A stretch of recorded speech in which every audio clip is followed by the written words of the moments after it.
Hi, I'm Slavic with iDrinkCoffee.com.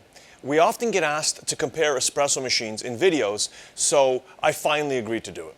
In this video, we're going to be comparing two very high-end offerings, the Slayer Single Group Espresso and the Marzocco GS3 mechanical paddle. There's a lot of similarities and a lot of shared history between these two machines, these two manufacturers. They're both headquartered in Seattle, Washington in the United States. Slayer is manufactured in Seattle, while La Marzocco's US office is in Seattle, and the machines are handmade in Florence, Italy. Size-wise, the machines are fairly similar. I'll measure them here for you. So width-wise, the Slayer is about 17 and a half to about 18 inches actually, and the height is about 13 3/4 inches to the top of the machine, and to the top of the actuator, the steam actuator, about 14 1/4. And the GS3 is a little bit narrower. It's 15 1/2 inches, and to the top of the machine, 13 1/2 inches, into the top of the steam wand, which is the highest point on this machine, is just over about 15 1/4 inches, I would say. The steam and hot water wands are different on both machines. Slayer features an actuator, so you pull this towards you to open the steam and away from you to close it. The same is true on the hot water side. Basically, you pull it towards you to open it, and then the other way to close it. Slayer does not have a mixing valve on the single group, so the water is very hot. On the GS3, there's a joystick style control here, so this locks in any position you like to turn on the steam, which is nice. It also has the double-walled steam wand, which is double-walled steel, which stays very cool. The steam wand on the Slayer is a traditional wand, so it gets hot.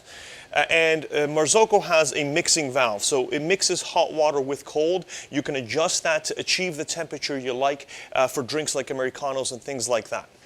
As you would expect in this class, both of these machines are dual boilers. They have a separate boiler for steam and for espresso production. Both use stainless steel components for the boilers, and they're both controlled using a PID. So you have that temperature, you can dial it into whatever you like. And each machine also has saturated groups to give you even more temperature stability. The big difference between the machines is going to be the group. The mechanical paddle features a mechanical group that allows you to control the pre-infusion of your shot. And as you move this paddle, the pump comes on, and there's a conical valve that opens, and first allowing a little water to flow through, so a lower pressure, and as you open it further, you get more and more pressure, all the way up to 9 bars or to whatever your pump is set to. So you have that control, and you can really dial in your drinks to get the most out of your shot of espresso. The Slayer group is quite different. Slayer has a needle valve inside the group that heavily restricts the flow of water. So you get a very soft pre-infusion. Slayer allows you to do much longer pre-infusions that no other machine is capable of. So when I pull a shot on these machines, I'm going to do a 20-second plus pre-infusion on the Slayer Espresso, and that's in the middle position. You have the pre-infusion position, and then all the way to the left, you have your full pressure of the pump, which is also 9 bars. And now the fun part. I'm going to make a shot of espresso with each machine, and I'm going to compare the taste. I have a Malconic Peak grinder. We're going to use the same dose and the same temperature for each machine. I have the machine set at the same temperature. This isn't entirely a fair comparison because the same settings don't necessarily work for two different machines. Any machine that would be true for. But just for fun, I am going to give it a try.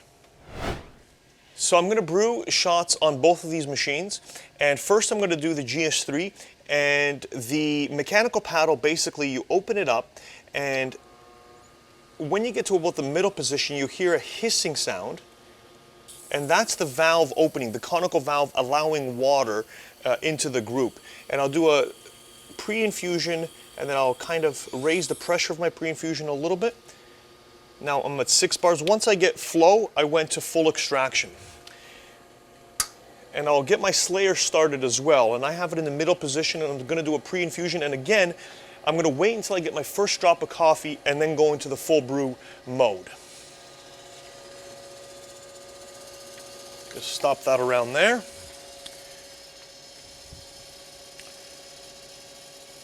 And the Slayer, you can do really long pre-infusions, which is what makes this machine so unique.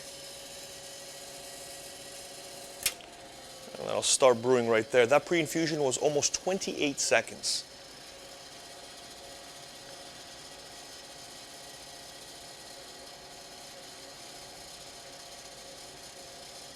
I'm excited about trying these shots. I've never compared these two machines side by side like this before. Let's stop it right around there.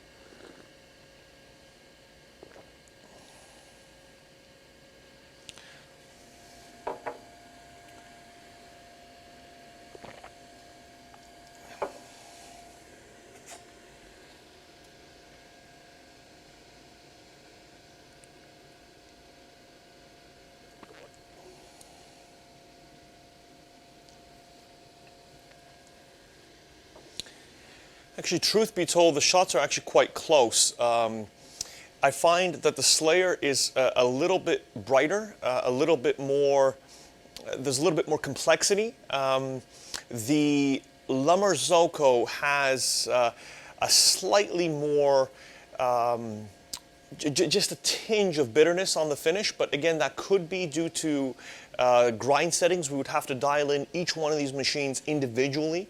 The same grind setting is obviously not going to work for both machines. But both shots are actually quite nice. Good body, great sweetness, and they look fantastic. Nice striping. Very good result for sure. These results are, of course, subjective. If you want to try for yourself, we invite you to come visit our showroom, and you can do this taste test all on your own. Visit us at idrinkcoffee.com here in Milton, the coffee capital of Canada. We're happy to entertain you. We're also happy to answer any questions that you have about the Marzocco, the Slayer, or any one of our products. Thanks for watching, and have a great day.